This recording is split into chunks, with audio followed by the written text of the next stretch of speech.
मैं पहले तो सबको वेलकम करना चाहूँगी हमारे आर्ट एक्सप्लोर 7 सेशन में।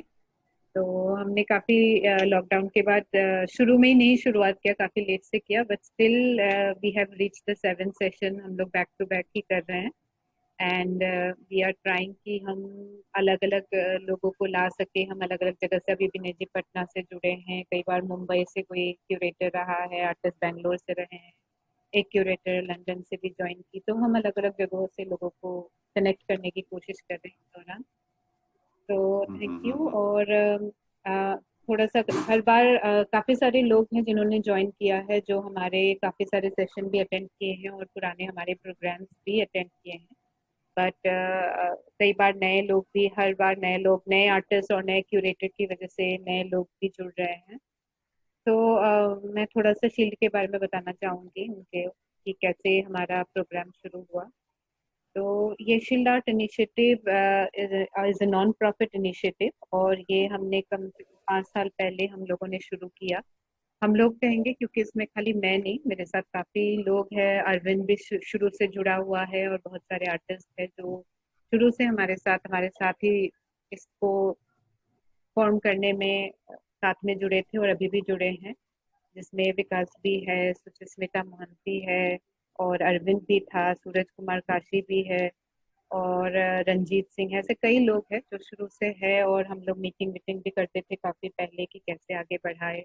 और हमने अभी तक कम से कम 4 एग्जीबिशंस किए हैं जो बड़े एग्जीबिशंस रहे हैं। और हम लोग कोशिश भी करते थे कि एग्जीबिशन के साथ और एक प्रोग्राम करें, जब यंग आर्टिस्ट का हो तो कोई सीनियर को बुलाए, जैसे जगन्नाथ पांडा हो, शीला मकंदानी हो, तुषार जो हो, सबको बुलाए कि वो आके अपना फीडबैक दे यंग आर्टिस्ट को। तो हमारा शुरू से ये रहा है कि हम यंग आर्टिस्ट को कैसे हेल्प करें, प्रमोट करें, उनको एस्टेब्लिश करने में। स्पेशली जो यंग आर्टिस्ट छोटे शहरों से आते हैं, who have problems in their language और स्पीकिंग और इस तरीके की चीज़ों से।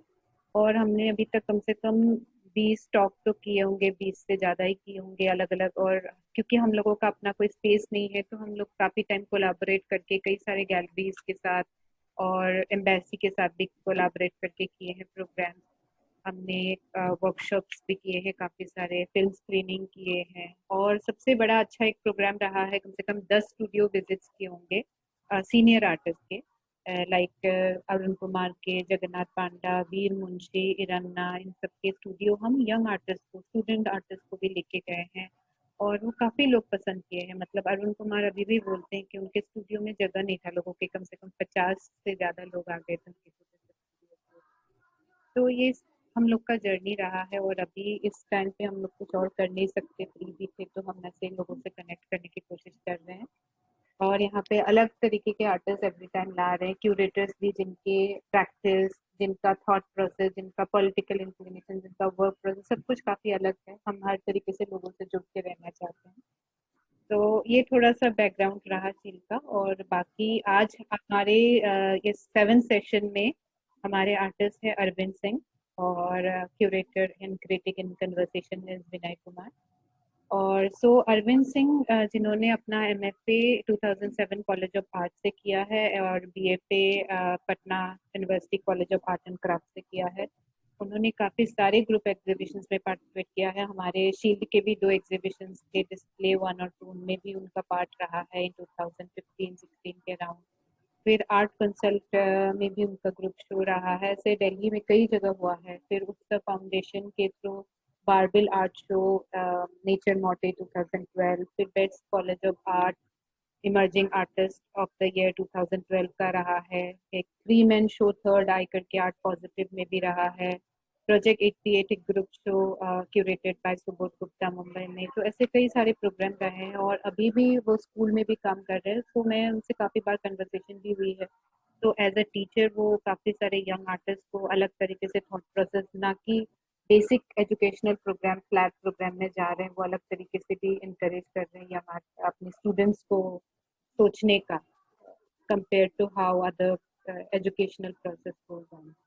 और दूसरी जगह हमारे पास है विनय कुमार जी, और उनको मेरे ख्याल से जो भी ज्वाइन किए हैं काफ़ी लोग ऑलरेडी जानते हैं, नहीं जो ज्वाइन किए वो भी काफ़ी जानते हैं।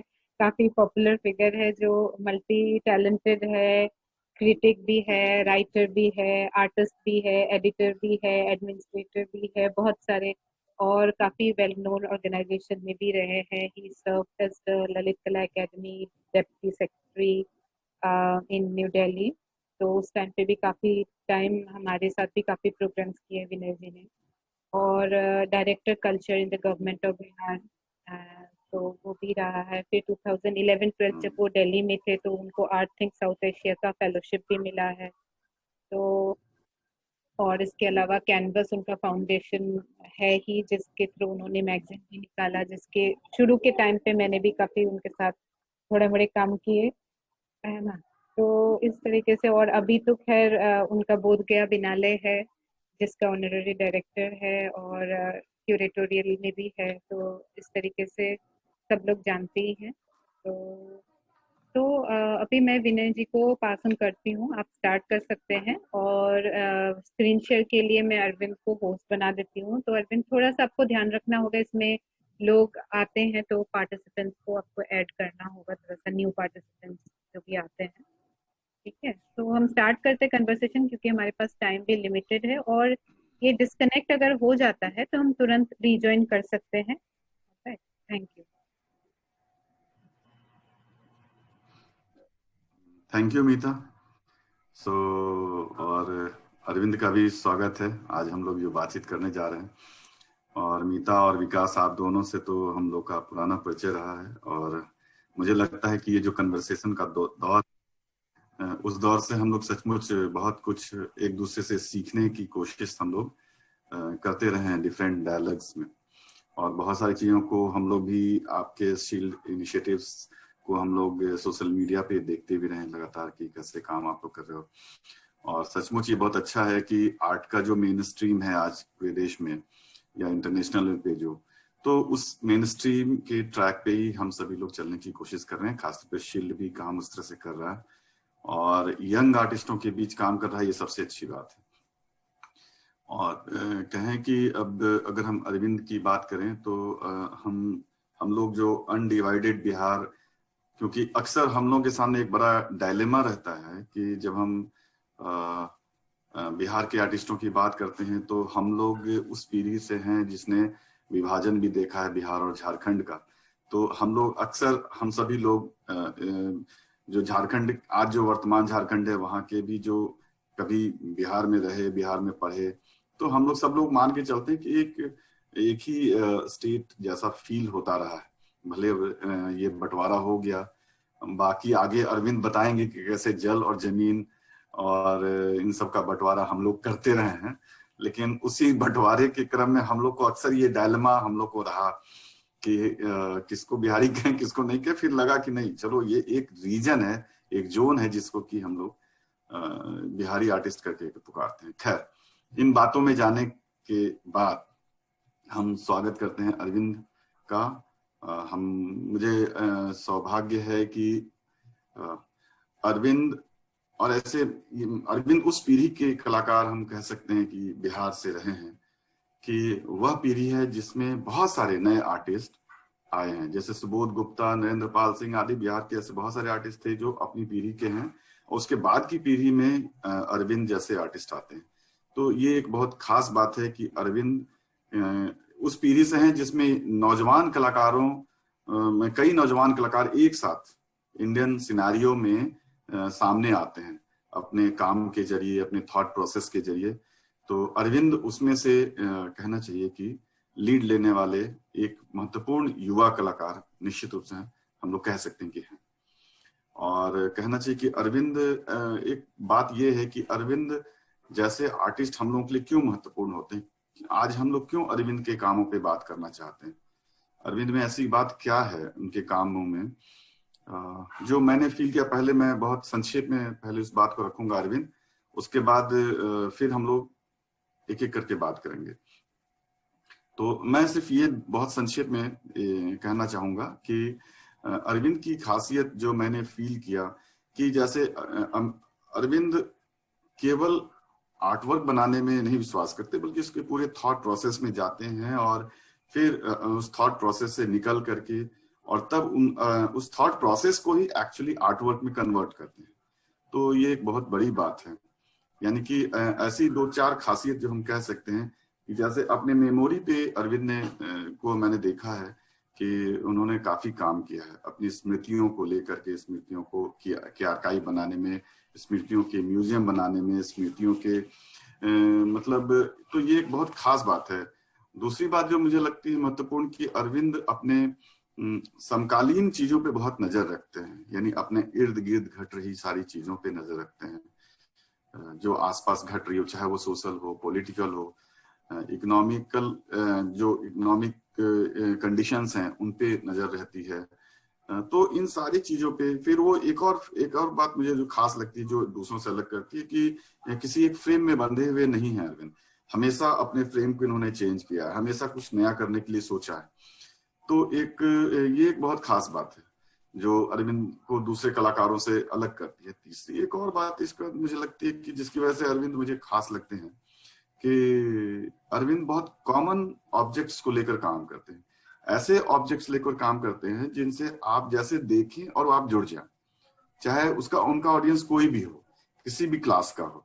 तो उनका जो ऑब्जेक्ट है, उनके जो उनके कामों में, उनके आर्टवर्क्स में दिखता है, चाहे जैसे मैंने कहा कि वो पानी को लेकर काम करते हैं, बैम्बू को लेकर काम करते हैं, खिलौनों को लेकर काम करते हैं, यानी ऐसी कोई भी चीज जिसको कि हम आम चीजें समझते हैं, उन चीजों को लेकर काम करते हैं और वो चीजें आम से खास हो जाती हैं। यानी कि जब एक आर्टिस्ट उसको अपने नजरिए से देखता है और उसको जब फिर रिप्रोड्यूस करता है, तो वो फिर आम नहीं रहती है, वो उस आर्टिस्ट का अपना एक क्रिएटिव एक्सप्रेशन होता है जो अपने साथ टाइम, उसका इकोनॉमिक्स, उसका क्वालिटी, सब कुछ उसको लेकर के चलता है। तो उस दृष्टि से कहें कि अरविंद का जो काम है वो भी एक बहुत मायने रखता है कि वो बहुत कॉमन ऑब्जेक्ट्स को लेकर काम करते रहे।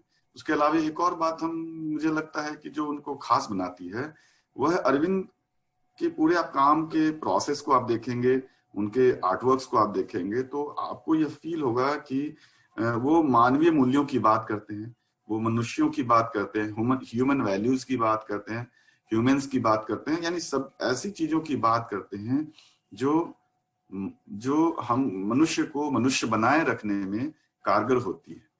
तो यह एक बहुत ही खास बात है, क्योंकि यही चीज है जो एक किसी व्यक्ति को एक कलाकार या वैज्ञानिक या किसी भी एक इंटेलेक्चुअल के रूप में कन्वर्सन के लिए जरूरी होता है कि वह मनुष्यता का ध्यान रखे और जो भी काम करे उसमें कहीं न कहीं से उसमें यह भावना हो कि वह इस जीवन को बेहतर बनाने के लिए सोचता है, और पूरा आर्ट वर्क उसका उसी के इर्द गिर्द उसी सोचने की प्रक्रिया का विजुअल एक्सप्रेशन है।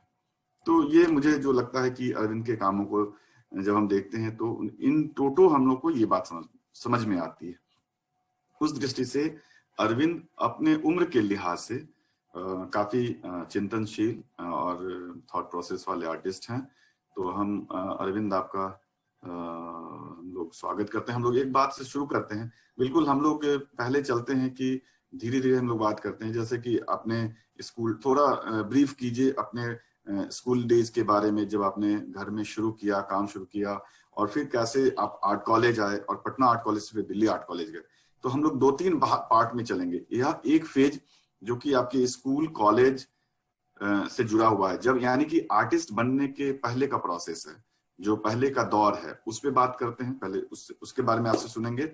दूसरे फेज में जबकि आपने दिल्ली में जब आप आर्ट कॉलेज से निकल गए DCA से, और उसके बाद जब आपने स्ट्रगल करना शुरू किया, तो किस तरह से आपको आर्ट वर्ल्ड के चकाचौंध ने, क्योंकि वह दौर था जो काफी आर्ट में बूम का दौर था और उसमें काफी चीजें मतलब कि आर्ट के प्रति काफी क्रेज था सोसाइटी में। तो एक पीरियड वो जबकि उस वक्त आपने काम किया, उसके बाद जब एक पीरियड ऐसा आता है जब आप सीरियस आर्ट वर्क की तरफ शिफ्ट करते हैं, जैसे कि खोज वर्कशॉप से आपकी अगर हम बात करें कि पटना में जब खोज वर्कशॉप हुआ था और उसमें जब आपने मून वाटर नाम का एक इंस्टॉलेशन किया था पानी को लेकर, बड़ा ही खूबसूरत और बहुत ही इम्प्रेसिव वो वक्त था। तो वहां से जो टर्निंग पॉइंट होता है आपका, और उसके बाद फिर आप लगातार सीरियस आर्ट वर्क करने में लगते हैं और सीरियसली आप समाज के, सोसाइटी को, पॉलिटिक्स को, सबको देखने लगते हैं और उसको फिर आप आर्ट में कन्वर्ट करते हैं। तो सबसे पहले हम लोग आपसे सुनना चाहेंगे कि जो पहला दौर था, यानी कि आर्ट कॉलेज में आने के समय तक का दौर, और उसके बाद फिर हम लोग बात करेंगे। तो यानी कि बचपन और आर्ट, पटना आर्ट कॉलेज और दिल्ली आर्ट कॉलेज, इसको एक ब्रीफ में आप रखिए, इस बात को कैसे बताइए आप हम लोग, अरविंद। सबसे पहले तो thank you Sild art initiative, जो ये प्लेटफॉर्म आज बात करने के लिए हम लोगों को दिया है। ऐसे मैं खुद भी इस ऑर्गेनाइजेशन के साथ जुड़ा हुआ हूँ और काफ़ी एनर्जी फील करता हूँ। काफ़ी कुछ प्रोग्राम हमेशा कंटिन्यू, प्रणामिता एंड विकास, ये लोग हमेशा हम लोगों को भी मेन स्ट्रीम में लाने की कोशिश सच में रखा है, इन्होंने प्रयास हमेशा किया है मेरे लिए। और थैंक यू सो मच कि ये प्लेटफॉर्म मुझे मिला। दूसरा, मैं विनय सर का भी बहुत दिल से धन्यवाद कहूँगा, क्योंकि एक बार बात करते करते फ्रेंड से बोला भी मैं कि विनय सर तो वो शख्सियत है मेरे लाइफ के, जो सीड्स को देखा है तो रूट तक तो इनको पता ही है कि रूट कहाँ तक जा सकता है। तो मैं सीरियसली इस बात के लिए मैं खुद भी आपके लिए भैया थैंक्स ये करता हूँ। और विनय सर ने सच में मतलब एक टाइम जब पटना में पहुंचा उस समय का मैं बताऊंगा, लेकिन थोड़ा सा ब्रीफ में जैसा कर देता हूं कि स्कूलिंग मेरा जो है बोकारो स्टील झारखंड से हुआ, और लाइफ दूसरों से अलग नहीं है। मतलब मोस्टली अगर मैं अपनी बात करूंगा तो अदर आर्टिस्टों से बिल्कुल अलग नहीं है मैं। मतलब सब आर्टिस्ट के लाइफ में स्ट्रगल बिल्कुल वो शैडो की तरह है। हमारे लाइफ का जैसा शैडो है, वो सारे आर्टिस्टों के लाइफ में एक पार्ट है। तो वो मेरे साथ भी रहा है। तो बचपन का दौर वो शैडो मैंने बिल्कुल उसमें रहा हूं मैं, कि मेरे साथ भी एक चीजें रही हैं, लेकिन उसको बहुत ज्यादा मैं वो नहीं करता हूं, क्योंकि मुझे हमेशा एक चीजें जो बचपन से इंस्पायर किया है कि रुकना नहीं है, रुकना नहीं है, कहीं पे भी मुझे चलते रहना है। और अच्छी बुरी चीजें, क्योंकि बहुत सच में लकी हूं कि आसपास के अगर बहुत सारी चीजें अगर गड़बड़ भी हुई है तो बहुत सारे ऐसे लोग जुटे जिन्होंने बहुत इंकरेज किया, बहुत आगे बढ़ने को मदद किया है मुझे। तो मैं उनको कभी भी भूलता नहीं हूँ। इसमें से आप भी विनय सर एक मेरे बहुत क्लोज ये हैं। तो मैं इस चीज को मैं मानता हूं कि सच में ये एक मेरे लिए ये था एक कि मेरे साथ में आर्ट के जो शुरुआती दौर हुई है उसमें जो भी थोड़ा बहुत परिस्थितियां उलट पुलट रही, लेकिन उसके बावजूद परिस्थिति अच्छी होती रही, क्योंकि वो सोच रहा मेरा कि मुझे रुकना नहीं, मुझे आगे बढ़ना है। और चीजें मैं कोशिश यही किया। तो वहां पे स्कूल में चूंकि मेरा एक बैकग्राउंड था, अच्छा आर्ट वर्क करता था, और मेरे आर्ट टीचर से काफी ये था, मेरे आर्ट टीचर ने मुझे पटना कॉलेज तक का रास्ता बताया। जब मैं पटना आर्ट कॉलेज आया तो एक मेरे लिए, चूंकि एक मैं बहुत छोटे बैकग्राउंड से आया, मिडिल लोअर बैकग्राउंड से आके एक पटना जैसे शहर में एक बड़ा सा कॉलेज के अंदर, वो कॉलेज ही मुझे बड़ा विशाल सा उसका बिल्डिंग जो है मुझे इंस्पायर किया शुरुआत में, कि इतनी बड़ी बिल्डिंग्स में मैं पढ़ूंगा। और बहुत फैसिनेट भी था कि उसमें मेरा मतलब हो, मेरा ये सेकेंड टाइम एंट्रेंस मेरा क्लियर हुआ। सेकेंड टाइम जब मैं एंट्रेंस दिया तब जाकर के मेरा पटना कॉलेज में ये हुआ है। तो शुरुआती दौर में समझ में नहीं था, क्योंकि बहुत बेसिक नॉलेज लेके पटना आर्ट कॉलेज आया था, बहुत बेसिक। एक आर्ट वर्क करना है, कुछ कॉमर्शियल काम करना है, आर्ट की इतनी बृहद पैमाने पे समझ नहीं थी, इतना विस्तृत रूप है इसका और इतना कुछ डेप्थ है इसमें, ये उस टाइम पे मेरे को नहीं था। लेकिन ये जरूर था कि करना है मुझे आर्ट ही। और मेरा साइंस बैकग्राउंड रहा, मैं स्कूलिंग जो है मेरा 12th जो है वो साइंस बैकग्राउंड से रहा हूँ, बायो से मैं ये कर रहा था। और उसके पीछे मैं ये देखता हूँ कि एक फैमिली का भी ये था, डर था कि नहीं मुझे साइंस लेके पढ़ना है, लेकिन वो मेरे वर्क में बहुत मुझे हेल्प किया। वो जो साइंस पढ़ना मेरे वर्क में काफी हेल्प किया मुझे। तो जब मैं यहाँ पटना आया तो मैं सच में यहाँ पे और भी लकी, बोकारो से आया तो यहाँ और अपने आप को लकी फील किया, क्योंकि अमरेश कुमार जैसे टीचर्स मुझे मिले, जो अमरेश कुमार ने मुझे एक सच में विजन दिया। उन्होंने, अमरेश सर ने मेरे को एक विजन दिया कि आर्ट वर्क्स क्या है, कैसे उसका पूरा एक तरीके से थ्योरी जो है, जो प्रैक्टिकल्स एंड थ्योरी दोनों चीज कैसे अपने जगह पर इकट्ठा करना और उसको प्लेटफॉर्म पे रखना सिखलाया उन्होंने। तो ये मैं मतलब सच में एक लकी रहा, क्योंकि उसी पैरेलल टाइम पे पटना आर्ट कॉलेज में काफी सारे डिपार्टमेंट जैसे अप्लाइड आर्ट या पेंटिंग्स, ये लोगों का उतना अच्छी कंडीशंस में नहीं थे, कभी चलता था कभी नहीं चलता था, क्योंकि आंदोलन का भी दौर रहा है। वो जो 97 98 का टाइम मैं बता रहा हूँ, कॉलेज में जब मैं इंटर किया तो वहां पर बड़ा ये था, काफी सारे आंदोलन चल रहे थे और उसमें हमारा एडमिशन होना, और उस समय में एक रेगुलर, एक बहुत कॉन्शियस टीचर मिलना जो कि हम लोगों पे बहुत उनका ये थे। तो मैं सच में यहाँ लकी रहा और अमरेश सर ने मुझे वहाँ पे विजन डेवलप किया। मैंने वहाँ पे बहुत सारे मटेरियल्स के साथ भी काम किया है, मतलब डिफरेंट ऑफ मटेरियल। मतलब पटना आर्ट कॉलेज अगर नहीं होता तो मैं सच में मास्टर किया हूँ दिल्ली आर्ट कॉलेज से, लेकिन मैं ये फील करता हूँ कि पटना आर्ट कॉलेज अगर नहीं होता तो मेरा बेस इतना स्ट्रांग नहीं होता जिसपे मैं आज खड़ा हूँ या अपने आप को स्ट्रांग फील करता हूँ। तो कहीं ना कहीं ये पटना आर्ट कॉलेज का देन है। मैं अपना स्क्रीन शेयर करता हूँ और पटना आर्ट कॉलेज का कुछ वर्क्स मैं वहाँ शुरुआती दौर का मैं आप लोगों को दिखाना चाह रहा था। जरूर जरूर।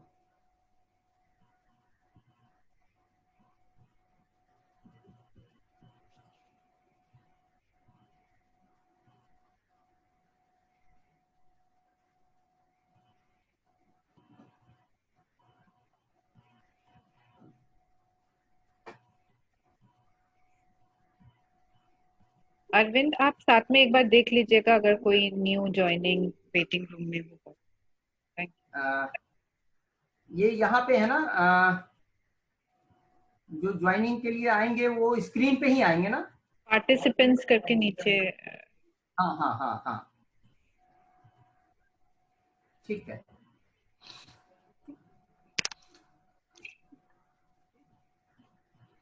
मुझे लगता है अरविंद ना, एक बार में पूरा स्लाइड्स दिखा देते तो अच्छा था, और फिर हम लोग जब बात करेंगे तो फिर कोई जहां जहां जरूरत होगी फिर हम लोग उसी स्लाइड पे आकर बात करते। ठीक है।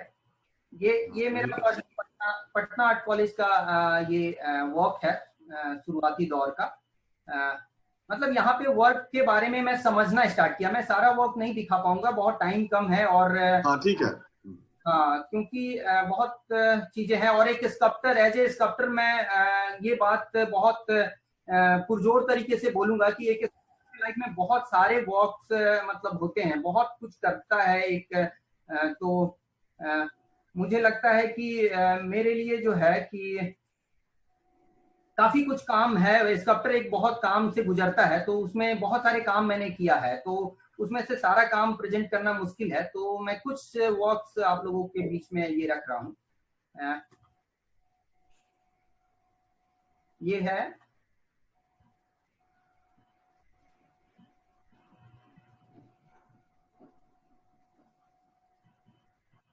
ये कॉलेज ऑफ आने के बाद जो है,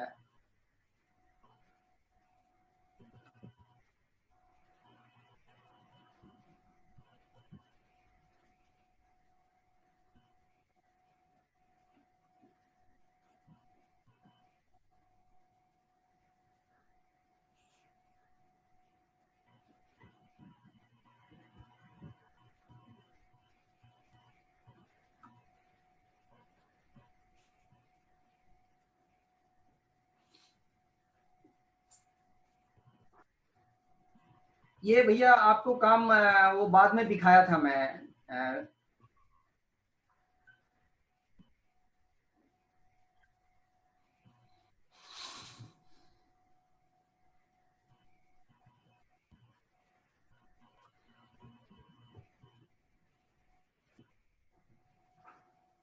हाँ, ये कंप्लीट स्लाइड हो गया है। मैंने ये सारे काम, मैंने इतने सारे काम यहाँ रखा है। तो शुरुआती दौर का काम मैं अभी लेके आता हूँ आप लोगों को यहाँ पर। फर्स्ट काम था ये स्क्रैप में, मतलब यहाँ पे सोच समझ ऐसा मैं ये खुद के ऊपर ऐसा लगने लगा था कि वर्क ऑफ आर्ट में मतलब इस तरीके से मैं अपने आप को डेवलप करने लगा हूँ यहाँ पे। और मटेरियल के साथ काफी कुछ, जैसे इसमें टेक्निकल एस्पेक्ट भी देखा जाए तो अगर वेल्डिंग एंड ऑल करना जो हम लोगों के लिए एज एन आर्ट स्टूडेंट्स के लिए काफी मैटर करता था, चीजों को असेंबल करना। और शुरू से एक इंटरेस्ट मेरे काम में आप लोग ये देखोगे कि फाउंड ऑब्जेक्ट के साथ या उस तरीके का स्क्रैप यार्ड से उठाए हुए चीजों को अपने वॉक्स में रखना, ये शुरू से एक रहा है मेरा टेस्ट। ये स्क्रैप यार्ड से ही उठाया हुआ है, आयरन रॉड एंड ऑल, जो कि वुडन के साथ थोड़ा सा वुड के साथ इसको ये करके मिक्स करके काइट और ऐसा लट्टू जो हमारे यहाँ नचाते हैं उसको कैसे रिदम देना है एक स्ट्रक्चर में, उसको यहाँ पे मैंने ये किया है। और ये उसी टाइम का काम है, मेरे कॉलेज टाइम पीरियड में जो है ना ये सारे वर्क्स मैंने ये किया है। और वहां से यहाँ पे बड़ा इम्पोर्टेंट है कि जब मैं वहां से पटना आर्ट कॉलेज से दिल्ली की तरफ माइग्रेट हुआ, और क्योंकि हम लोगों के लिए खास करके जो बिहार, झारखंड या उड़ीसा या उस तरह के जोन से जो भी लोग आते हैं उनके सामने ये एक रहता है अपने आप में कि हमारे को माइग्रेंट होना ही है, मतलब मुझे अपने जगह से वहां से आना है दिल्ली में या मुंबई में अपने चीजों को रखने के लिए या अपने थॉट्स को ये करने के लिए, आयाम देने के लिए। बड़े उसमें अगर नहीं, मतलब मुझे ऐसा लगता है कि मोस्टली मेरे काफी सारे फ्रेंड्स मोस्टली मतलब यहाँ आने के बाद कभी ऐसा नहीं लगा कि मैं कहीं और आया हूँ। माइग्रेंट तो हुआ लेकिन कभी ये फीलिंग नहीं आ रहा कि यहाँ कहीं और आया हूँ। काफी लोग जो है ना रहे हैं। एक यहाँ मैं एक अपनी बात कहना चाह रहा था कि ये भी बताइए, क्योंकि आपका शुरुआती दौर का जो भी काम है उसमें आप मतलब ट्रेडिशनल मीडियम की तरफ आप नहीं गए, यानी कि आप टेराकोटा उस तरह से बहुत ज्यादा आपने नहीं किया, मेटल कास्टिंग नहीं किया, आप बिल्कुल अल्टरनेटिव मीडियम्स में जा रहे हैं, स्क्रैप मटेरियल में जा रहे हैं या बिल्कुल दूसरे माध्यमों में आप जा रहे हैं। तो आप क्यों, आपको ऐसा फील हुआ कि ट्रेडिशनल मीडियम से अलग जाकर के काम करने की आवश्यकता है, ये बताइए थोड़ा। जैसे है भैया, ये मुझे लगता है कि मैंने काफी टाइम जो है ना सर, एक तो प्रैक्टिस में सब कुछ सारे मटेरियल्स के साथ वर्क किया हूँ। मैंने पहले भी बोला है कि यहाँ पे जो वर्क्स हैं मेरे, वो वर्क्स हैं जो कि मुझे ऐसा लगता है कि मैं यहाँ पे लोगों को दिखाऊं, और ये एक मतलब मैं अपने कॉन्सेप्ट के साथ मुझे फील होता है कि मैं यहाँ पर खड़ा हूँ। तो प्रैक्टिस तो बाकी सारे मटेरियल्स में किया, लेकिन एक जो हमेशा एक टच किया मुझे, जो मैं हमेशा टच हुआ हूँ वैसे मटेरियल्स के साथ जो स्क्रैप मटेरियल या अलग हटके जो ये करता हो, मतलब वो बिल्कुल कॉन्क्रीट किसी मटेरियल में नहीं जाना हो, सॉलिड मटेरियल कभी भी, क्योंकि मेरा कैरेक्टर भी उसी तरह से रहा कि चीजें ढूंढने वाला दिमाग रहा। शायद ढूंढने की वजह से या आर्ट में आया हूं, और अभी भी वही बेचैनी सा लगा होता है कि क्या ढूंढना है, मुझे कुछ चाहिए मुझे। तो ये एक चीजें रहा है जो कि ढूंढने में मुझे हमेशा ये लगा कि नहीं, मुझे जो प्लेटफॉर्म चल रहा है उससे कुछ थोड़ा हट करके काम करूं मैं। और कोशिश प्रयास यही रहा कि थोड़ा हट करने में बहुत सारे मटेरियल्स मेरे उसमें जुटते चला गया। मेरे काम में जो है ना वो काफी कुछ डिफरेंट मटेरियल, जैसे फ्रेजाइल मटेरियल काफी कुछ आया भी, बहुत सारी चीजें हैं सर। ऐसा है कि डिफरेंट तरीके से चीजों को लिया हूं और उसको उसी तरीके से, क्योंकि मुझे हमेशा लगा कि कॉमन लोगों के बीच से अगर ऑब्जेक्ट उठाऊंगा तो कॉमन पीपल का ज्यादा, कॉमन लोग उस पर ज्यादा फोकस करेंगे, बजाय कि एक पार्टिकुलर एक सोसाइटी को रिप्रेजेंट करे। मैं कोशिश यही किया कि मेरे पास मेरे जैसे, मतलब मैं जिस बैकग्राउंड से आ रहा हूँ वहां के भी बैकग्राउंड के लोग मेरे काम को देख करके और मेरे काम से उतना ही खुश हो जितना मतलब एक क्लास, एक आर्ट क्लास बोलते हैं कि मतलब आर्ट प्लेटफॉर्म पे रहने वाले लोग हैं या आर्ट सिनेरियो में जिनका बहुत बैकग्राउंड है, नाम है, वो लोग समझते हैं आर्ट को। उतना ही मेरा कोशिश हमेशा रहा कि उसके विपरीत वाले लोग भी, जो बोलते हैं लोग कि एक कॉमन है लोग जिनको आर्ट की उतनी वो नहीं है, वो भी थोड़ा इंस्पायर्ड हो पाए, उनको भी काम जो है ना थोड़ा टच हो मेरे काम।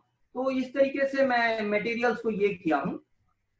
फिर अगर इसके बाद जो है ना और मेरे काम में जो सब्जेक्ट रहा है उस सब्जेक्ट में मैं ना सोशल पॉलिटिक्स और इकोनॉमिकल ये चीजें मेरे शुरू से रहा है। मैं बड़ा सोशली, मतलब चीजें बड़ा तुरंत टच करता है। चीजें जो है, कोई भी चीज सोसाइटी में अगर कोई घटना घटती है तो बहुत जल्दी शायद मतलब इसको मैं अपने मुंह से ही बोल रहा हूँ, लेकिन सेंसिटिव होने की वजह से बहुत जल्दी हर्ट होता हूँ, बहुत जल्दी टच करता है चीजें। तो मुझे लगता है कि मैं अपने आर्ट के जरिए इसको दिखाऊं।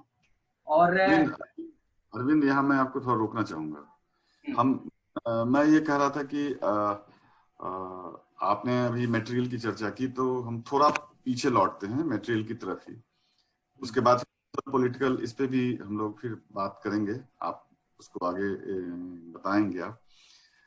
हम लोग मटेरियल में देखें तो अरविंद के कामों में सचमुच जो मटेरियल की डाइवर्सिटी है जिसकी तरफ अरविंद इशारा कर रहे हैं, वो बहुत खास बात है कि अरविंद मटेरियल जल्दी रिपीट भी नहीं करते हैं। ये बहुत देखिए खास बात है, क्योंकि जैसा उन्होंने कहा कि वो सब काम करते रहे, मतलब मैंने जैसे टेराकोटा में काम करना, मेटल कास्टिंग करना, वो अपनी एक अपनी जरूरत हो सकती है, पर जो क्रिएटिव एक्सप्रेशन के लिए मटेरियल उन्होंने यूज किया वो आप देखेंगे। जब इनके और सब काम देखेंगे तो आप देखेंगे कि जैसे फाइबर, जैसे अब बिल्कुल नॉन कन्वेंशनल आप मटेरियल देखिए, जैसे बैम्बू। तो कंटेम्प्रेरी आर्ट में बम्बू का बहुत कम इस्तेमाल है, करते हैं हम लोग लेकिन बहुत कम इस्तेमाल है। तो बम्बू का इस्तेमाल, खिलौनों का इस्तेमाल, तो बिल्कुल अब डायरी का इस्तेमाल, हवाई चप्पल जैसे ऑब्जेक्ट को लेना, यानी ऐसे ऑब्जेक्ट्स को उन्होंने चुना, जैसा उन्होंने भी कहा कि वो बिल्कुल कॉमन ऑब्जेक्ट्स थे और ऐसी चीजें जिससे आप देखते ही जुड़ जाएं। तो ये जो कनेक्टिविटी है, ये कनेक्टिविटी अरविंद की अपनी खासियत है, जिस पर मुझे लगा कि इस बात को रखना चाहिए कि मटेरियल, जो उन्होंने सारी बातें कही, मटेरियल वाइज उनको ये पता है कि ये यही एक आर्टिस्ट का विजन है कि वो किन मटेरियल में अपने आर्टिस्टिक एक्सप्रेशन को ज्यादा बेटर ढंग से रख सकता है, वो समझता है। भले कई बार हम लोगों को मटेरियल बहुत सामान्य लगता है, लेकिन जैसे ही उसका कन्वर्सन होता है एक आर्ट फॉर्म के रूप में, तो वह अपने पुराने स्वरूप को छोड़कर बिल्कुल एक नए मटेरियल आर्ट फॉर्म में वो जब आता है तो हम चकित हो जाते हैं और लगता है कि हम ऐसा कर सकते थे। अरे ये तो अरविंद कर सकते थे, हम भी कर सकते थे। पर मुझे ये कहना है कि यही वो बात है कि जैसे ही हमको ये फील होता हो कि हम भी कर सकते थे, वही यह कॉमन ऑब्जेक्ट एक स्पेसिफिक ऑब्जेक्ट हो जाता है, एक विशिष्ट ऑब्जेक्ट हो जाता है, क्योंकि हम नहीं कर सकते हैं और अरविंद कर सकते हैं। यही एक आर्टिस्ट का अपना विजन होता है, एक उसका एक अपना आई होता है। तो मुझे लगता है कि ये बात मटेरियल के संबंध में मुझे बीच में मैंने रोक के अरविंद को कहा, ये बात मुझे लगा कि एक बात को शेयर करनी चाहिए। हाँ, आपने पूरा किया मेरे उसको। Thank you. और एक इंफॉर्मेशन, ये जो है कट सकता है और कटते ही हम दोबारा रिजॉइन कर लेंगे सबको, ठीक है? Just announce. श्योर। यहाँ पर वही मटेरियल के साथ जो है एक, जब यहाँ डाइवर्ट होके आया, यहाँ दिल्ली का एक ये वर्क है। दिल्ली के वर्क में थोड़ा सा जो है ना पटना से और चीजें जो है कि कैसे चेंज हुआ, मेरे पास मटेरियल कम पड़ने लगे। मेरे जो मतलब मेरे जो ये थे उसमें मुझे लगा मास्टर करने के टाइम पे मुझे ऐसा फील हुआ कि मटेरियल कम पड़ रहे हैं मुझे। बहुत नए चीजें जो है ना वो मैं ढूंढ रहा था उसमें। ये सारे दौर उसी दौर के ये काम है कि मटेरियल कम पड़ने लगे, जिससे कि कुछ काम जो है कहीं से आपको इन्फ्लुएंस भी दिखेगा उसको मैं बहुत एक्सेप्ट करता हूँ इस चीज को कि कहीं कहीं से दिख सकता है। उसके बाद जो है कि ये उसी दौर का काम है और हमेशा काम के साथ तो कॉन्सेप्ट रहा ही है। पीछे अगर मैं एक एक काम पे बात करूंगा तो काफी ये सेशन भी लंबा हो जाएगा। तो इन सब कामों के साथ एक थॉट्स भी रहा है। मैं कभी ऐसा नहीं रखा हूं कि किसी ऑब्जेक्ट को रख दिया और उसके पीछे सिर्फ रखना आर्ट है, नहीं, उसके पीछे मेरी सोच होती है, मेरे थॉट्स होते हैं, मेरी वो पूरा एक जो है ना उसके पीछे का जो है नैरेटिव मैं एक क्रिएट करता हूँ काम में। क्योंकि विदाउट, मुझे हमेशा लगा है कि, और आज के टाइम पे अगर आप देखोगे तो जिस तरीके का फिल्म का दौर है, बॉलीवुड फिल्म है या राइटर्स नए नए आ रहे हैं या जो म्यूजिशियन नए आ रहे हैं, उनके सब चीज सब लोगों का उसका आप देखोगे तो एक नयापन चीजें ढूंढ रहे हैं लोग। तो मेरे भी काम में ये चीजें हैं कि मैं नैरेटिव एक अपने काम के साथ लेके आने की पुरजोर कोशिश करता हूं कि नैरेटिव हो मेरे काम में। और उसी काम के साथ में जैसे ये काम है मेरा, ये काम मैंने जो है ना जैसलमेर कैंप में किया था। और उस टाइम पे विनय सर आप थे यहाँ पर ललित कला एकेडमी में, जिस टाइम पे मैं जैसलमेर कैंप गया हुआ था। तो हाँ, मुझे ये काम जो है वो बड़ा इंटरेस्टिंग है। इस काम में जो है मैंने जैसलमेर में जाने के बाद जब देखा वहाँ का बैकग्राउंड, और वो जैसलमेर मेरे लिए एक नया फर्स्ट टाइम मैं वहाँ गया था, और वहाँ पे जाने के बाद देखा कि स्ट्रगल पानी के लिए है, लेकिन लोग वहाँ जमीन के लिए लड़ रहे हैं। स्ट्रगल जो था वहां पे पानी के लिए है, लेकिन लोग वहां पर जमीन के लिए लड़ रहे हैं। और इसमें जो ये ब्लेड दिख रहा है इस वर्क में, वो ब्लेड आरा मशीन का ब्लेड है, जो कि वो टूट टूट गया है। मतलब कई सारे लोग टूटे होंगे उस जमीन के जोड़ने में और तोड़ने में। और जो मेन बेसिक जो वहां का ये था रिक्वायरमेंट था, वो पानी है, वो लाइफ है। हो गए 2 लोग। हाँ, जैसलमेर वाले काम पे हम लोग बात कर रहे थे।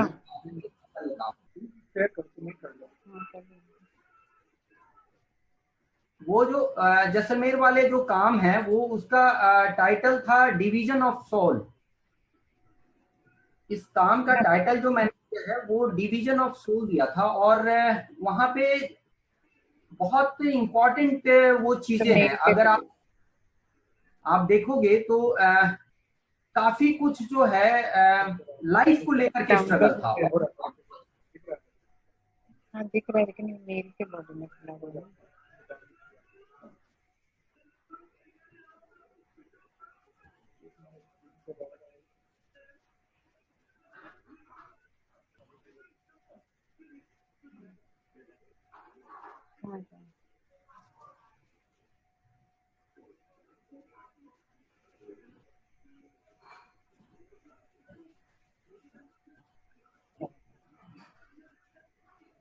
डाउनलोड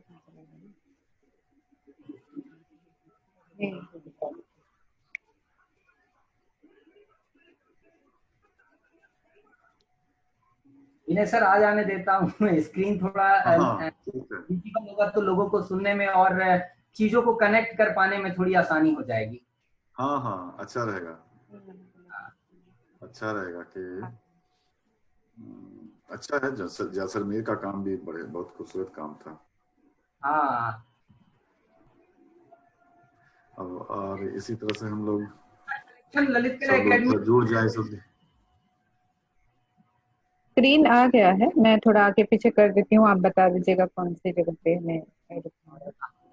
जैसलमेर वाले से शुरू कर लो अरविंद। हाँ, आ रहा है, स्क्रीन दिख रहा है आपको? नहीं नहीं नहीं, स्क्रीन अभी नहीं आ रहा है। स्क्रीन शेयरिंग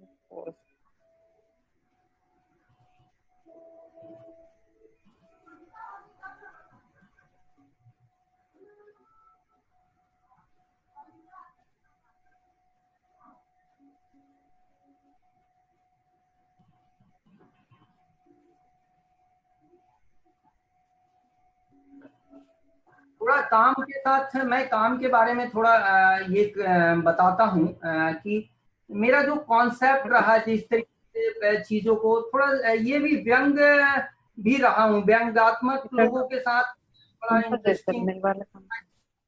स्क्रीन दिख रहा है प्रणामिता। आप ना नीचे नीचे और नीचे स्क्रीन स्क्रॉल कर लो, थोड़ा स्क्रॉल कर लो आप और नीचे।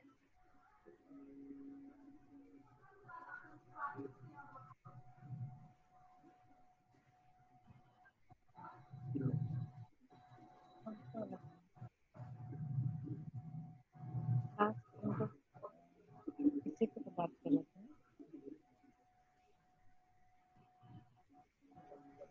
कौन सा काम है आप बताओ। डिवीजन ऑफ सोल ना, एक स्टोन का वर्क। हाँ वही तो निकल। हाँ 8 नंबर का स्लाइड है, 8 नंबर हाँ स्लाइड। वही निकाला हुआ था।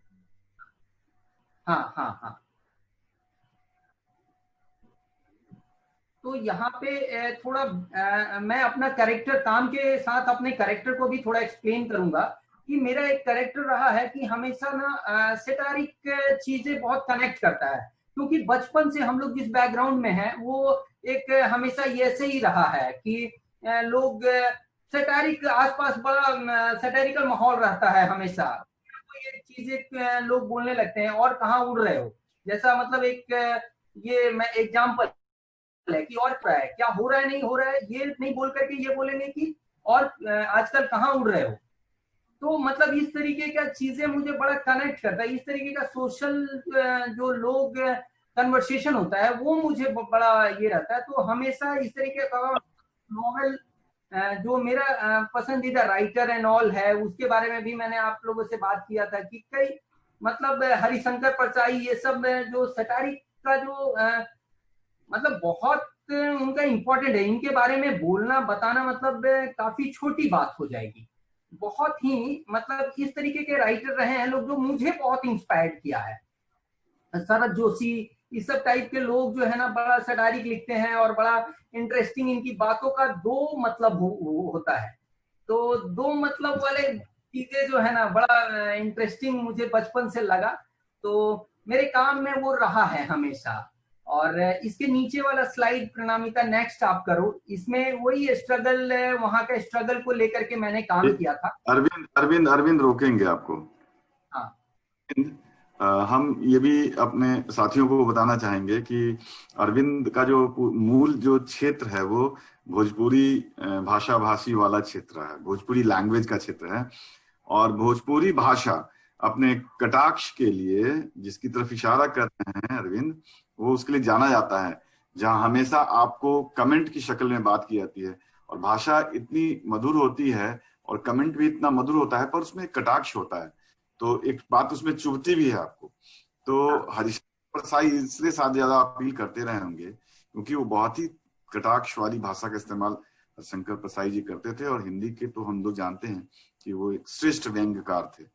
और इनको अरविंद को ये बात मुझे लगता है कि ज्यादा अपील करती है। हाँ अरविंद कंटिन्यू कीजिए।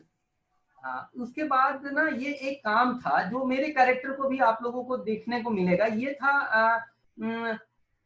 As an artist. As an artist मतलब मैंने टाइटल ही इसको एज एन आर्टिस्ट दिया क्योंकि मुझे हमेशा लगा कि एज एन आर्टिस्ट मतलब मैं, मेरी क्या रिस्पॉन्सिबिलिटी है, मैं समाज को क्या दे रहा हूँ, मैं समाज को एज एन आर्टिस्ट क्या दे रहा हूँ। तो मैं जब पीछे घूम के देखता हूँ तो जो सीनियर्स हैं, जो नंदलाल बोस एंड ऑल, जो हमारे आर्ट मास्टर आर्टिस्ट रहे हैं, इंडियन मास्टर आर्टिस्ट, उन्होंने देखा फ्रीडम मूवमेंट के टाइम पे विदाउट एनी किसी गवर्नमेंट के ऑर्गेनाइजेशन के साथ काम नहीं कर रहे हैं, उसके बाद भी उन्होंने कंट्रीब्यूशन दिया है। इंडियन फ्रीडम मूवमेंट में बहुत बड़ा इनका कंट्रीब्यूशन रहा है और इंडियन गवर्नमेंट ने भी इनको रिकॉग्नाइज किया, जिसके वजह से ये इंडियन स्टैंप ऑल, आप देखोगे इस काम के बाउंड्रीज में मैंने इंडियन स्टैंप यूज किया है, जो क्लॉथ है वो इंडियन आर्मी का क्लॉथ यूज हुआ है, और वाइपर है, और वाइपर ये रनिंग था,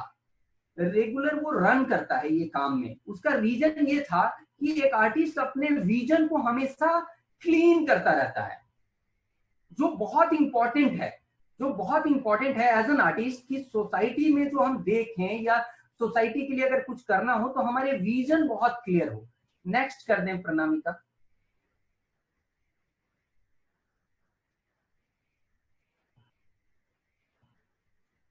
हाँ, ये एक काम मैंने किया था टॉयज को लेकर के, जो आपने बताया था अभी, वो टॉयज को लेकर के ये काम है। और ये काम अपने आप में जो है ना, इमोशंस हैं वो।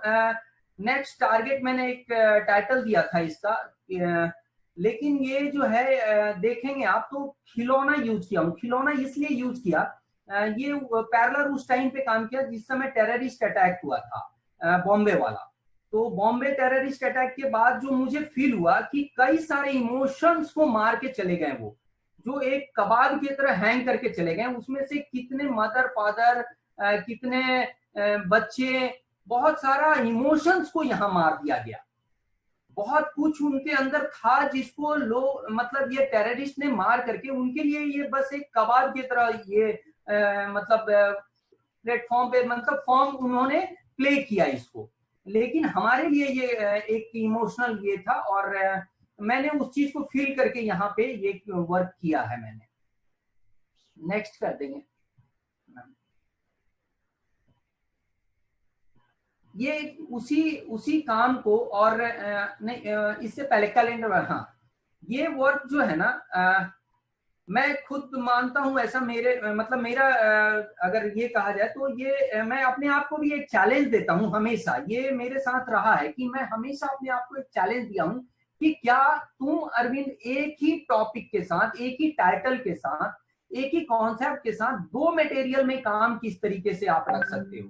तो ये मटेरियल्स मैंने चेंज किया था और ये बहुत इम्पैक्टफुल रहा मेरे कॉन्सेप्ट से। ये भी नेक्स्ट टारगेट जो है ना, ये फर्स्ट है, वो सेकंड था। नेक्स्ट टारगेट फर्स्ट में मैंने ये ठाकुर प्रसाद का कैलेंडर रखा। कैलेंडर रखने के पीछे रीजन क्या था कि ये सोसाइटी में हर जगह पे, इसमें कॉम्युनल कुछ ऐसा नहीं है। ये एक ऐसा कैलेंडर है, कैलेंडर एक ऐसा पार्ट है हमारे लाइफ का जो कि हर कम्युनिटी के अंदर में आपको ये कैलेंडर मिल जाएगा देखने को। ये हर कम्युनिटी में ये कैलेंडर आपको मिलेगा देखने को, वो हिंदू हो, मुस्लिम हो, सिख हो, ईसाई हो, और उनके लिए ये डेट या फेस्टिवल ऐसा सबके लिए बराबर मैटर करता है। तो कैलेंडर एक जो है ना कॉमनल ऐसा देखेंगे कि इसमें बड़ा मिक्सचर है, ये पावर है, मुझे ऐसा लगता है कैलेंडर के साथ। और ठाकुर प्रसाद का लेने के पीछे रीजन ये है कि इसमें डेट और इलस्ट्रेशन दोनों चीजें होती हैं। जहां पे आपका कोई फेस्टिवल है वहां पे इलस्ट्रेशन होता है, तो इलस्ट्रेशन को मैंने यहीं रहने दिया है और बाकी डेट्स कट किया है। मेरा इससे मतलब ये था इस काम को बनाने के पीछे कि अगर जैसा कि ह्यूमन कैरेक्टर है हमारा कि हम चीजों को भूल जाते हैं, जो भी एक्सीडेंट होता है वो चीजों को हम भूलते हैं, तो डेट्स हम भूल जाते हैं। फेस्टिवल में इंजॉयमेंट में लगते हैं हम, आगे जो फेस्टिवल है उसको इंजॉय करते हैं, उसमें हम अपनी चीजों को फिर से रिकनेक्ट करके आगे बढ़ने लगते हैं। लेकिन मेरा ये मानना है कि as a sensitive person, as a human being, as an artist, as a social, जो भी लोग हैं उनका ये थोड़ा सा मुझे ये लगता है कि चीजों को भूले ना, डेट्स को भूले ना, उस चीज को पॉजिटिवली ले। तो कहीं कैलेंडर में जैसे मैंने वो फेस्टिवल को रहने दिया है, कल के डेट में वो कहीं जैसा हमारा कैरेक्टर बन रहा है कि हम डेट्स भूल रहे हैं, वैसे कहीं वो फेस्टिवल भी ना निकल जाए हमारे कैलेंडर से। तो यहाँ पे मैं इस तरीके से कॉन्सेप्ट पे वर्क किया हूँ। और इसके बाद जो है कि नेक्स्ट आप प्रणामिता, इसमें बस ये काम था कि डेट्स के साथ जो है कैसे आप फेस्टिवल को, जिस तरीके से डेट्स हमारे लाइफ से निकल रहा है वैसे फेस्टिवल ना निकले। तो कॉन्शियस होने की बात है यहाँ पे, अवेयर होने की बात है कि हम चीजों को हमेशा अवेयर तरीके से लें, अवेयर हो उसके लिए। नेक्स्ट कर देंगे प्रणामिका।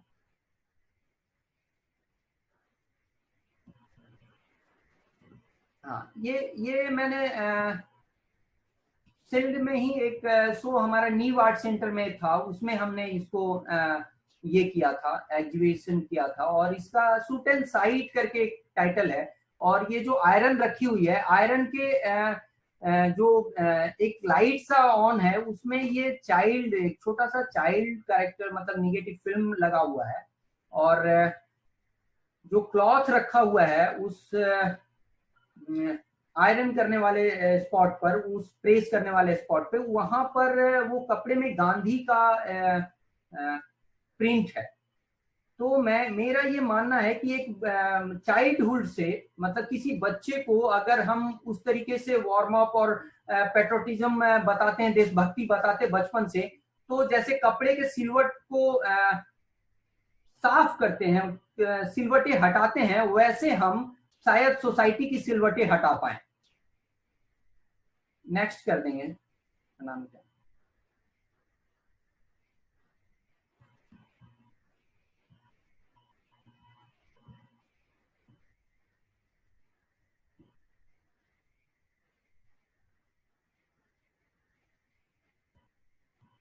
हाँ, ये एक वक्त था जो काफी मतलब मुझे भी काफी ये रहता है, जैसे कैलेंडर का वॉक मुझे काफी पर्सनली मुझे ये रहता है, वैसे ही मेरा ये एक बम्बूज वाले वॉक ना मुझे काफी पसंद है अपने कामों में। एक ये जिसमें कि ये इसका टाइटल मैंने दिया था पेडेस्ट्रियन क्रॉसिंग, और इसमें पूरा मेरा ड्रीम एक तरीके का मेरे जो लाइफ का एक मोटिव और एक ये है उस तरीके का, ये मतलब आप इसको कह सकते हैं कि ये वॉक है। और इसमें मैंने बहुत सारे, हर एक जो ये ब्लॉक है उस ब्लॉक में मैंने अंदर से एक फिल्म लगाया है, और निगेटिव्स है ये काफी कलेक्शन किया हूं मैंने अपने कलेक्शन में। ये एक तरीके से प्रोजेक्ट वॉक जैसा है मेरा। काफी सारे वॉक्स जो है ना मैंने प्रोजेक्ट वॉक्स के तरीके से करना स्टार्ट किया, और उसी प्रोजेक्ट वॉक्स में से ये भी एक वॉक है जिसमें कि बहुत सारे फिल्म मैंने अपने कलेक्ट किया है फैमिली मेंबर्स और सोसाइटी में से, जहाँ पे शादी और छोटे छोटे फंक्शंस, एक दूसरे के साथ बैठना, गेट टुगेदर करना, इस तरीके के काफी सारी इमेजेस मैंने इसमें लगाए हैं। और इसमें जो है ना बहुत सारी, मतलब बचपन से लेके और यंग लाइफ तक, और जो अचीवमेंट्स की बात मैंने की है, एक सीढ़ी नुमा स्ट्रक्चर क्रिएट किया है, मतलब लाइफ को आप कैसे आगे लेके जा रहे हैं उसको लेकर के मैंने यहाँ पे बात किया है।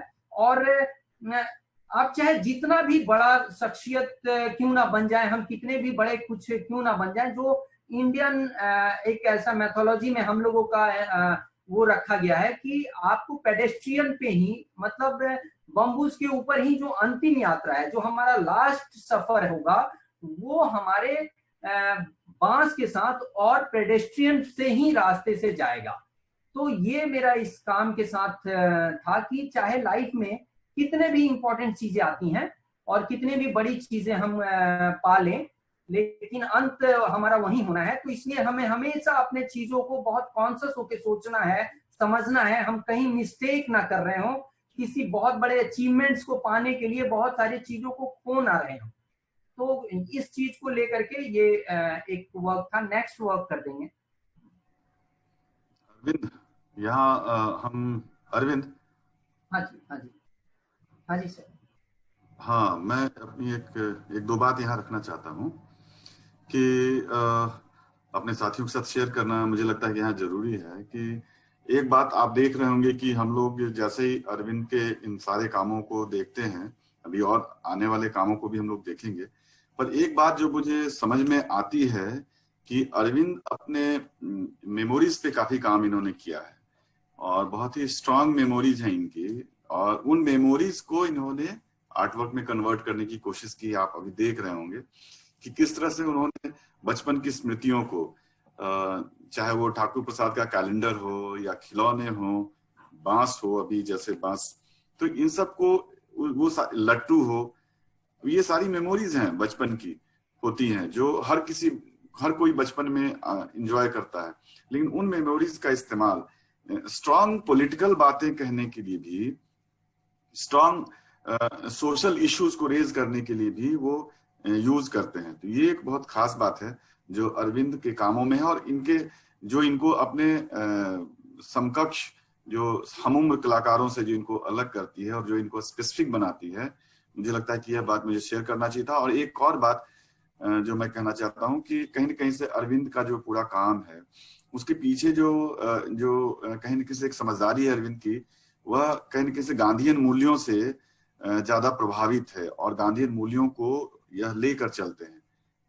गांधीयन मूल्यों को ही बल्कि कहना चाहिए कि अरविंद ने प्रतिमान बनाया है हर चीज को आंकने का, आर्टिस्ट की ड्यूटी हो या बच्चों के मन पे जो जंग लगा हुआ है उसकी सिलवट को, जो सिलवट पड़ा हुआ सिलवट को साफ करना हो, आप किसी भी चीज में देखेंगे, या देश में आगे आने वाले काम में अभी अरविंद दिखाएंगे आपको कि जैसे देश में जो पॉलिटिकल सिनेरियो है उस सिनेरियो को भी वो गांधीयन विजन से ही देखने की कोशिश करते हैं।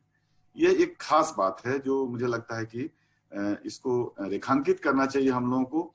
और उसी परिप्रेक्ष्य में, क्योंकि हम जानते हैं कि वर्तमान समय में गांधी अचानक बहुत महत्वपूर्ण हो गए हैं, क्योंकि जिन मूल्यों के साथ हम लोगों ने पलने बढ़ने की कोशिश की और वो मूल्य कहीं न कहीं से हमें पिछड़ते लगे और हमें पुनः वापस गांधी के पास जाना पड़ रहा है। तो ऐसे में अरविंद का गांधीवादी प्रतिमान को साथ लेकर चलना, गांधीवादी पैरामीटर को साथ लेकर चलना और हर चीजों को गांधी जी के विजन के फ्रेम में देखना कहीं न कहीं से एक खास किस्म की मैच्योरिटी की तरफ इशारा है। और ये भी बात बहुत अपील करती है कि अरविंद के काम काफी अपील करते हैं हम लोगों को, क्योंकि गांधी ने हमें जीवन को देखने का एक दृष्टि दिया था, उनका एक मूल्य दिया था। और अभी नंदलाल बोस की चर्चा अरविंद जब करते हैं रोल ऑफ आर्टिस्ट और एज एन आर्टिस्ट वाले काम में, तो नंदलाल बसु, ये सारे लोग जो आर्टिस्टों को जोड़ने की प्रक्रिया हुई थी वो कांग्रेस की बात थी। जो आजादी के पहले बहुत सारे कांग्रेस कलाकार जुड़े थे, चाहे वो उपेंद्र महारथी हो, या फिर अपने उपेंद्र महारथी हो, नंदलाल बोस हो, सारे लोग, रविन्द्रनाथ टैगोर हो, इन सब लोगों ने मिलकर के जो स्वदेशी मूवमेंट हुआ या देश में नेशनलिस्ट मूवमेंट हुआ, इन सब में बड़ी भूमिका निभाई थी। तो उनको कहीं ना कहीं से याद करना, हम अपने गांधीयन वैल्यूज को जिंदा रखने की बात करते हैं, ये बहुत बड़ी बात है। और जो मुझे लगता है कि अरविंद जिसको कैरी कर रहे हैं, तो एज एन आर्टिस्ट इन मूल्यों की, शायद आर्टिस्ट इन समाज को भी गांधीयन मूल्यों की, जो सस्टेनेबल डेवलपमेंट पर आधारित मूल्य हैं, जो हिंदू मुसलमान की एकता की बात करते हैं, सर्वधर्म समभाव की बात करते हैं, उन मूल्यों की बात करते हैं। जैसा कि अभी ठाकुर प्रसाद कैलेंडर में करते हुए अरविंद बता रहे थे कि ये पंचांग कैलेंडर किसी धर्म के लिए नहीं है। तो और जब ये धर्मनिरपेक्षता की बात भी कर रहे हैं, यानी कि अपने सांस्कृतिक मूल्यों की बात कर रहे हैं। ये जैसलमेर जाते हैं तो वहां भी जो भारत पाक बॉर्डर पे देखते हैं, पर वहां वो मुद्दा दूसरा कुछ देखते हैं।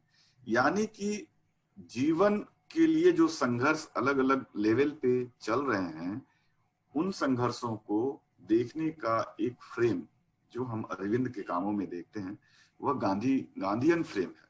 और ये सचमुच मतलब कहना चाहिए कि उन्हें हम उम्र कलाकारों से स्पेसिफिक बनाता है, विशिष्ट बनाता है। अरविंद कंटिन्यू कीजिए आगे please. Thank you sir, thank you so much. और यही जरूरत होती है सर, आप लोगों का जो है ना, ये जो आपने ये किया, वो सच में थैंक यू सो मच। यहाँ पे आप लोगों का काफी सपोर्ट मिलता है हम लोगों को, आर्टिस्टों को। ये वर्क था, मैं इस वर्क के बारे में बात करूंगा। ये था बर्डविल में, एक प्रोजेक्ट में गया था मैं, आर्ट प्रोजेक्ट में। उसमें जगन्नाथ भैया ने ये किया था उड़ीसा में, बर्डविल एक जगह है, वहां पे हम लोगों का एक कैंप था। उसमें इस प्रोजेक्ट में मैंने ये वर्क किया था। और वहां पे मैंने जो देखा कि माइंस है, वहां पे आयरन माइंस है, और आयरन को हटा करके और मतलब फॉरेस्ट को हटा करके आयरन निकाल रहे हैं वहां से। तो फॉरेस्ट को हटा करके आयरन निकालना, और मुझे वो चीजें वहां पे पिंच हुआ। तो मुझे लगा कि अरे ये तो अपने आप में बहुत बड़ा एक अजीब सा मतलब यहाँ कॉन्ट्रडिक्शन है कि नेचर ही नेचर को मतलब ये कर रहा है। तो जो मैंने ये लीफ वहां पे बहुत डिफरेंट मतलब 200 लीव्स ऐसा कलेक्ट किया वहां पे, क्योंकि वो फॉरेस्ट एरिया, बहुत बड़ा फॉरेस्ट एरिया है। कभी वहां पे बहुत लोगों ने गए भी होंगे। तो वहां फॉरेस्ट एरिया में उससे मुझे लगा कि वहां के लीव्स को कलेक्ट करने के बाद उसमें मैंने स्टेपलर पिन से पूरा डिजाइन किया। मैंने यहाँ पे सिर्फ 4 लीव्स रखा है, लेकिन ऐसा मैंने 200 लीव्स में वर्क किया वहां पे उस प्रोजेक्ट में, और फिर इसको आफ्टर लेमिनेट कर, ये वहाँ जिंदल वालों के पास यहाँ कलेक्शन में भी काम है ये उनके पास। तो ये जो नेचर का एक पिंच है उसको लेकर के मैंने ये काम किया था। नेक्स्ट करेंगे आप।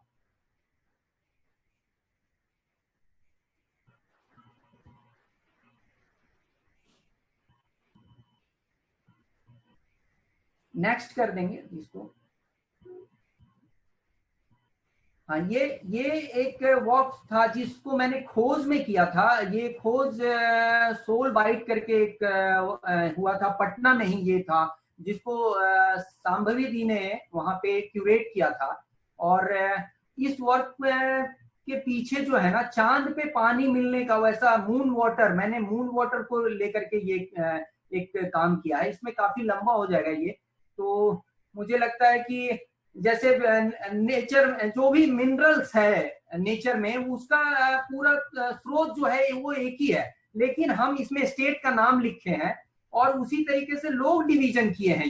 ये नेचर ने डिवाइड नहीं करके दिया था हमें, हम इसको डिवाइड कर रहे हैं। जैसे अभी विनय सर ने बोला कि पहले हम बिहार था, पूरा बिहार था और हम उसमें कटे हैं, झारखंड हो गए, तो ये हमारा नहीं ये है, तो इसको लेकर के ये काम था। नेक्स्ट करेंगे।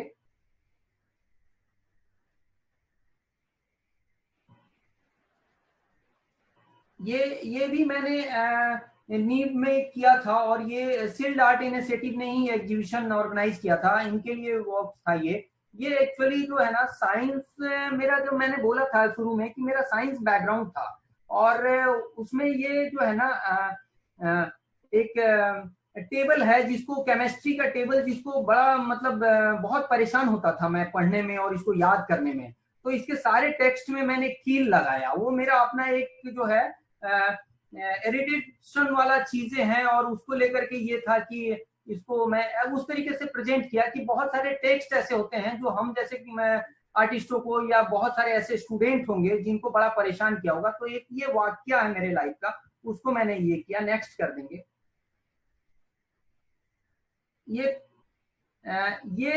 जिस आर्ट मैं नाम ले रहा था हरिशंकर परसाई का, उनको हरिशंकर परसाई का ये निठल्ले की डायरी, एक ना व्यंग्यात्मक, इसमें बहुत सारे छोटे छोटे 26-27 ऐसा स्टोरी था, मैंने इसको पढ़ा था। उसमें मैंने ये एक स्लीपर लगाया, स्लीपर का वो फीता मैंने यूज किया इसमें। इसके पीछे रीजन ये रहा है कि मतलब जो विदाउट आपको ये जो रबड़ जो है, विदाउट इस स्लीपर का जो ऊपर वाला पोर्शन होता है, जो हमारे थम्स को और हमारे ऊपर के पोर्शंस में जो ग्रिप क्रिएट करता है, ये ग्रिप अगर नहीं होगा तो हम हमेशा जो है ना कभी चल नहीं पाएंगे।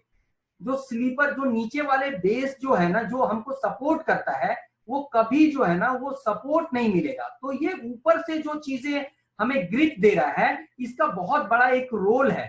तो ये ग्रिप है हमारे जो हरिशंकर परसाई हैं, या इस तरीके से जो मैंने काफी सारे शरद जोशी और अशोक चक्रवर्ती, जो इस तरीके के व्यंग्यात्मक कवि लोग हैं जिन्होंने हमारे लिए कुछ एक ये दिया है, ट्रूथफुल लाइंस लिखा है, या जो ये किया है, क्रिएट किया है, या बहुत सारी ऐसे फिल्में हैं, तो वो कहीं ना कहीं एक ग्रिप बनाने का, एक सोसाइटी में ग्रिप बनाने का काम करता है। इसको लेकर के मैंने ये वर्क किया था, निठल्ले की डायरी। नेक्स्ट करेंगे।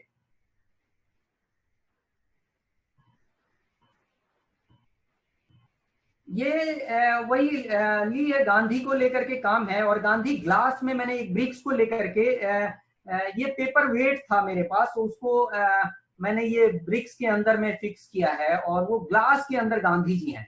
ग्लास का मतलब है हमारे सोसाइटी में ग्लास एक क्लास होता है, ग्लास जो है वो क्लास है। मतलब आप कोई गेस्ट आएगा तो उसको ग्लास मतलब कांच के ग्लास में पानी देना हमारी सोसाइटी, एक अच्छी सोसाइटी को रिप्रेजेंट करने वाली बात होती है। तो कहीं ना कहीं हमारे लिए गांधी उसी तरीके का एक आज के टाइम पे ऐसा रह गया है कि वो एक रिप्रेजेंट करने की बात होती है अपने सोसाइटी को, अपने इसको दिखाने के लिए। लेकिन कहीं ना कहीं बहुत सारे क्रैक्स हैं, और राइस है, राइस इसमें इसलिए दिया मैंने, सोसाइटी को रिप्रेजेंट करता है। एक चावल कभी भी आपका पेट नहीं भर सकता है, और एक पूरा मतलब बल्ब चाहिए, पूरा बल्ब में अगर राइस नहीं बॉइल्ड होगा तो तब तक हम उसको नहीं ये कर पाएंगे, हमारी भूख नहीं खत्म होगी। एक ब्रिक से कभी मकान नहीं बनेगा, कोई कॉन्सेप्ट देता है उससे वो नई चीजें होंगी, हम लोग सबको जुटना होगा उसके साथ। तो ये वर्क है। इसका नेक्स्ट इसके बाद आप एक वर्क करेंगे। ये मेरा लास्ट एक अभी रिसेंटली मैंने वर्क किया है, ये एवरीवन्स टाइम विल कम, मतलब सबका समय आएगा। ये काम कहीं ना कहीं आप देखोगे तो आज के सोसाइटी में बहुत इंपॉर्टेंट है, मेरी मेरी अपनी समझ से इसलिए इंपॉर्टेंट है कि चाहे अभी अगर हम बात करेंगे पॉलिटिकल सिनेरियो की, तो उसमें दो मेन पार्टियां आती हैं, एक कांग्रेस है, दूसरा बीजेपी है। और मैं इसको बहुत पुरजोर तरीके से मैंने सामने फ्रंट पे रखा है। मुझे कोई तरीके का हेजिटेशन नहीं होता है किसी बात को बोलने में। उसका रीजन ये थोड़ा स्टडी करना है और उसको लेकर के मैं बहुत ये रहता हूँ खुद को कि नहीं, मुझे बात करने में कोई दिक्कत नहीं है। तो ये दो चीजें जो है मेन मूल पॉलिटिकल पार्टियां हैं हमारे कंट्री में, जो कि कभी हम ऐसा करके आते जाते रहते हैं। लेकिन जो इन सब से ऊपर है, जो सेकंड के सूई पे है, वो हमारा एम्बलम है। जो एम्बलम है वो रेगुलर जो है ना हमारा कंटिन्यू पर सेकेंड ग्रो कर रहा है, पर सेकेंड चल रहा है। तो कहीं ना कहीं इन पार्टी पॉलिटिक्स से ऊपर एक हमारा देश है, हमारा सोसाइटी है, उसके लिए हमारे को फोकस होना, हमको अवेयर होना बहुत इंपॉर्टेंट है। और ये काइनेटिक है, ये जितने मोस्टली वर्क्स मेरे ना काइनेटिक हैं, ये आपको चलता है। मैं वीडियो वगैरह नहीं यहाँ पे ये कर पाया, लेकिन ऊपर भी जो मैंने काफी सारे वर्क्स दिखाए हैं वो सारे बहुत मैक्सिमम जो वाटर है, मून वाटर, उसके साउंड, मेरा साउंड है, साउंड वीडियो इंस्टॉलेशन है वो। उसके बाद आपको जो बर्निंग कबाब वाला मैंने दिखाया, वो बर्निंग कबाब जो है ना वो बिल्कुल रोटेड, उसमें मोटर मैंने लगाया है। और ये सारे वर्क मैं खुद से करता हूँ। मतलब ये इस काम में मुझे खुद बड़ा इंटरेस्ट है कि मुझे खुद से करना है इन सब चीजों को, काइनेटिक चीजों को बनाना, इसको कंस्ट्रक्ट करना मुझे बहुत पसंद है। और मैं इसी के साथ प्रैक्टिस कंटिन्यू रखा हूँ। और चीजें मेरी यही है जर्नी। अभी जितना समय है, मुझे लगता है कि काफी समय ले लिया मैंने, बातों को बहुत ज्यादा ये कर गया। Thank you so much being with me. अभी हमारे पास थोड़ा टाइम भी एंड की तरफ आ रहे हैं, तो किसी के पास, जो भी व्यूअर्स हैं उनके पास कुछ क्वेश्चंस है तो वो टाइप कर सकते हैं कि अरविंद और विनय जी उसको एड्रेस कर सके। और नहीं है तो विनय जी आप कंक्लूड कर सकते हैं। हम फिर भी हम चाह रहे हैं कि किसी का हो तो कुछ लिख सकते हैं, या बोलना चाहे कोई बोल सकता है। और विनय जी आप इसको कंक्लूड कर सकते हैं। ओके प्रणमिता, मुझे लगता है कि हम लोगों ने आज काफी फ्रूटफुल बातचीत की, और फ्रूटफुल इन द सेंस कि हम लोगों ने अरविंद की बातें सुनी, और एज एन आर्टिस्ट अपने आर्टवर्क को लेकर वो कैसे सोचता है, अपने मटेरियल को लेकर कैसे सोचता है एक आर्टिस्ट, और फिर उसके अपने थीम पे, अपने जिन विषयों पे काम करता है उस पे कैसे सोचता है। तो मुझे लगता है कि ये एक बहुत ही हमारे समय के अरविंद एक महत्वपूर्ण कलाकार हैं। और इसको मैं इस रूप में सम अप करना चाहता हूँ कि कुछ ऐसी खासियतें जिनको मैं कहना चाहता हूँ कि जिनकी वजह से अरविंद हम लोगों के लिए विशिष्ट होते हैं। जैसे कि वो दो तीन, मैं फिर मतलब दो तीन बिंदुओं में, पॉइंट्स में इसको रखना चाहता हूँ कि जैसे हम कहें कि आप सबसे ज्यादा इनका जो पावरफुल पार्ट है वह है इनका आर्काइव, इनकी मेमोरीज का आर्काइव, स्मृतियों का आर्काइव, जिसको कि वो संजो कर रखते हैं, बचपन की सारी स्मृतियों को, इवन आसपास भी जो नजर दौड़ाते हैं उन सबको आर्काइव करते हैं, और फिर आर्काइव को ये कैसे अपने आर्टवर्क में रिफ्लेक्ट करते हैं, अभी हम लोगों ने इनके स्लाइड्स में भी देखा है। और दूसरी बात की अपने काफी समकालीन पे, यानी कि काफी कंटेम्प्ररी हैं, अपने contemporary social issues, political issues, economical issues, सारे इश्यूज पर वो नजर रखते हैं और उनको भी कहीं न कहीं से अपने आर्टिस्टिक एक्सप्रेशन में शामिल करते हैं। और तीसरी बात की मुझे लगती है कि कॉमन ऑब्जेक्ट्स का वो बहुत खूब इस्तेमाल करते हैं, और शायद इसके पीछे वजह यह रही होगी कि गांधीयन वैल्यूज से ज्यादा और गांधी जी से ज्यादा प्रभावित भी रहे हैं, क्योंकि गांधी जी का नमक सत्याग्रह बिल्कुल नमक एक आम चीज थी, जिसपे कहा गया था कि नमक आंदोलन करके क्या होगा, लेकिन नमक आंदोलन ने पूरे देश के स्वतंत्रता आंदोलन की दिशा बदल दी थी। तो कहीं न कहीं से ऐसे कॉमन ऑब्जेक्ट्स की तरफ अरविंद का जाना, उनको पिक करना और उसको आर्टिस्टिक एक्सप्रेशन का माध्यम बनाना अरविंद की एक बहुत बड़ी खासियत है। और अंतिम बात जो अरविंद के लिए, अंतिम नहीं उसके पहले एक और बात कहूंगा कि जो है वह है कि अरविंद एक खोजी प्रकृति के व्यक्ति हैं और लगातार वो अन्वेषण करते रहते हैं एक साइंटिस्ट की तरह। और अपने मीडियम के प्रति हो, आप देखें उनके मीडियम में कितना ज्यादा वो अपने मीडियम्स के प्रति सचेत हैं और हर बार वो नए मीडियम की खोज करना चाहते हैं, नए फॉर्म की तलाश करना चाहते हैं। तो यह भी एक बहुत खास बात है कि एक फॉर्म को बनाना और फिर उसको तोड़कर आगे बढ़ जाना, ये आर्टिस्ट की विशेषता ही है। और अंतिम बात कि मुझे कहना है कि इन सारे कामों को देखने के बाद, अरविंद के विचारों को सुनने के बाद, एक बात जो मूल में लगती है वो ये है कि अरविंद के जो काम हैं वो कहीं न कहीं से ह्यूमन वैल्यूज के लिए हैं और ह्यूमन वैल्यूज के इर्द गिर्द ही ये सारा ताना बाना जो है अरविंद के कामों का है। यानी कि आप किसी भी काम को इनको देखें, उनकी जड़ में कहीं न कहीं से ह्यूमन वैल्यूज हैं, जो ह्यूमन वैल्यूज खत्म होते जा रहे हैं और जिनके बगैर हम शायद सोसाइटी का विकास नहीं कर सकते। और आर्ट को हम लोग सब लोग जानते हैं कि आर्ट क्या है, साइंस क्या है, इकोनॉमिक्स क्या है, ये सारे जो मीडियम हैं वो हमारे सोसाइटी के, हमारे मनुष्य के जीवन को बेहतर बनाने के लिए है। तो अरविंद शायद इस दिशा में लगातार काम कर रहे हैं। तो हम लोगों को अरविंद से बहुत उम्मीद है और उम्मीद करनी भी चाहिए। ऐसे तमाम जो कलाकार साथी हमारे बीच में, नौजवान साथी हैं और ऐसे मूल्यों के साथ जो काम कर रहे हैं, उसका मैं रियली स्वागत करता हूं। मुझे बहुत अच्छा लगा आज अरविंद से ही बात करके। अरविंद के कामों को, हाँ, इनके कामों को हम लोगों ने कॉलेज डेज से देखा है। सो मुझे इनसे अभी आने वाले डेज में भी हम लोग को काफी उम्मीद है। Thank you Vinay ji, thank you Arvind आज आने के लिए। और हमारे पास वक्त भी कम है, तो उससे पहले थैंक्स बोलना चाहूंगी जिन्होंने ज्वाइन किया। और अगले हफ्ते भी हम एक नए आर्टिस्ट और नए क्यूरेटर को लाएंगे, तो उसके लिए सब जुड़े रहे हमारे सोशल मीडिया प्लेटफॉर्म पे और व्हाट्सएप पे भी हम भेजेंगे जो भी है। तो तब तक के लिए बहुत अच्छा लगा विनय जी से भी बहुत दिन बाद इस तरीके से मुलाकात हुई। और अरविंद से तो मिल ही हाँ, रहे, मुझे भी लेकिन अच्छा हाँ लगा। कुछ नए काम भी देखने को मिले और काफी अच्छा रहा आज का डिस्कशन। अच्छा रहा जिस तरीके से आप कुछ पॉइंट्स को लेके आए हमारे सामने, तो समझने में और आसानी हुई। तो थैंक यू आज के लिए। तो सबको बाय कहते हैं। बाय मिता, थैंक यू, या थैंक यू।